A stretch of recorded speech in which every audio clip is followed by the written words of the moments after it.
I'm T Mac with Aerial Yoga app, and I have another aerial yoga teacher today. Hi, I'm Demi.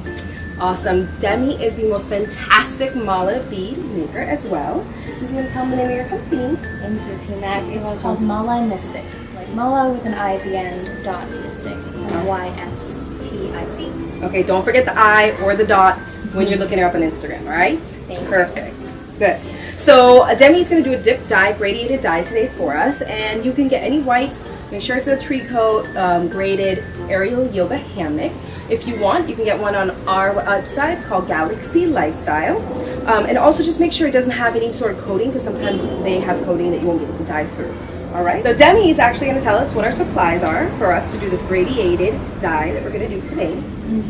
So, of course, you have your colors. We're using wet dye today, and that's what you have this tablespoon measurer for. The teaspoon measure is for your clear vinegar. It's all going to mix together. Definitely have gloves to protect your hands whilst you're dyeing. Yes. And some kind of soap. We have hot water here that's also going to go into the mix. Plastic bag to cure it after you're done dyeing everything, and your tubs for doing the dyeing. Awesome. So we're going to use probably 2 trays. Depending on how your dip dye goes, you might just need 1. So also make sure wherever you're doing it that you cover the space with your plastic or some sort of form of protection. Today we're going to be creating specifically a gradient with our dyes and our colors. It's going to be an ombre from varying shades that blend and meld into each other, just this gorgeous waterfall of different tones, and that's really what we're inspired by today for dip dyeing. Awesome, so let's get started. So when you're dyeing your fabric, you can come up with any kind of jig that works for you. This is just what we've concocted today with this drying rack. It makes it very easy for us to lay out the fabric as we dip dye. I've separated the silk into thirds, so you can kind of, you can definitely start with that, make sure that you have the thirds laid out. The middle of my section is resting inside this tub, and I've put the rest of the fabric inside that spare tub over there to keep it out of the way. Once you have those sections clearly laid out, you can move your silk to the side, have your tub nice and empty, and this is when we'll start to mix up that dye potion. First with your hot water, filling it up whilst being careful to not splash it on yourself, obviously. We recommend filling up this hot water up until about 1.5 inches shy of the edge of your tinfoil tub.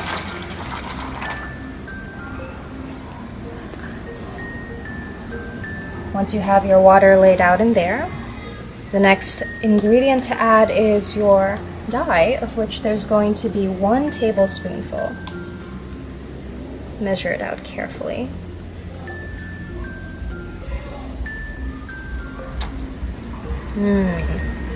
Look at that. Alright, set that carefully to the side again with caution. Next, you can toss in your clear white vinegar, 1 teaspoonful.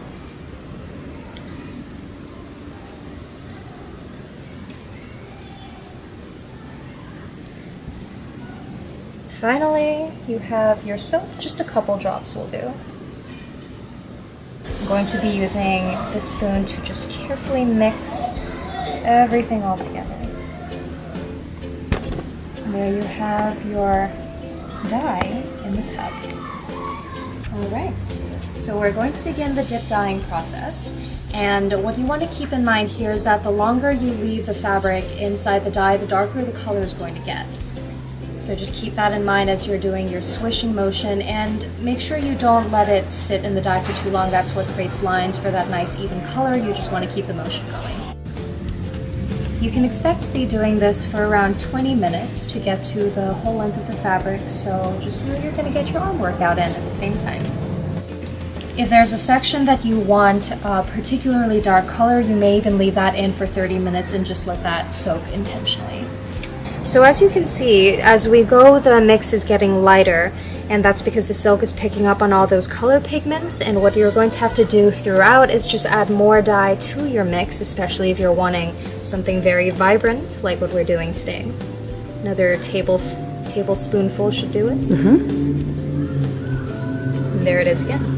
So for this middle part of my fabric at least, I'm really wanting to create an intense color. So what you can do if you're going for something vibrant like that is actually let it sit, let the silk sit in the dye kind of early on.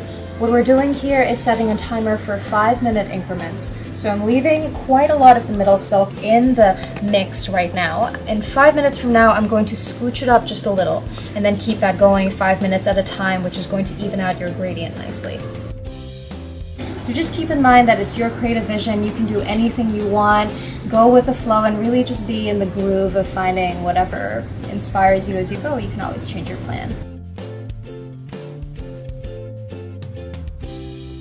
Your next step is to identify the end of your silk that you want in this new color, whatever it is that you're doing. Go ahead and dip it right on in.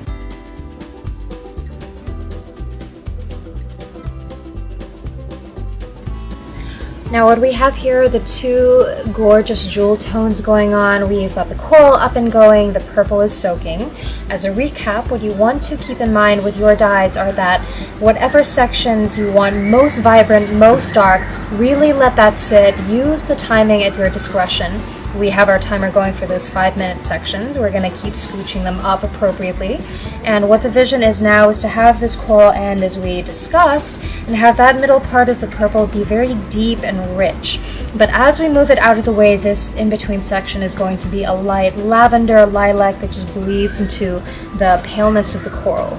So use your intuition and what you're able to plan beforehand for what colors work for you. And just know that as you go, you're going to get a feel for what the rhythm is and how the colors turn into each other, and really just trust your gut, trust your aesthetic. As we finish up, you have your plastic bags for the curing process. So I'm going to begin here with the smaller half of my silk. This whole coral thing, you can, wring it out a little, get rid of that extra moisture, and just start to pass the whole thing into your plastic bag. So here we have 2 plastic bags going just because we have 2 definitive parts to the silk and we don't want these colors mixing together. Purple and orange can create a brown tone sometimes. We don't want that mixing. So that's why we have 2 plastic bags going today. But for yours, depending on your colors, can of course just be the one. Now of course we have our purple half. So I'm taking this whole thing, shifting it into my bigger bag, teasing out this end of the silk. Plastic bag. I'm actually going to take the smaller bag with our coral section in it, cinch up the mouth of the bag, and actually just settle it inside our big curing bag, have it all cozied up to each other. So don't forget that you can cure your silk for as long as you would like. We prefer 24 hours, but you can always do for like 6 hours.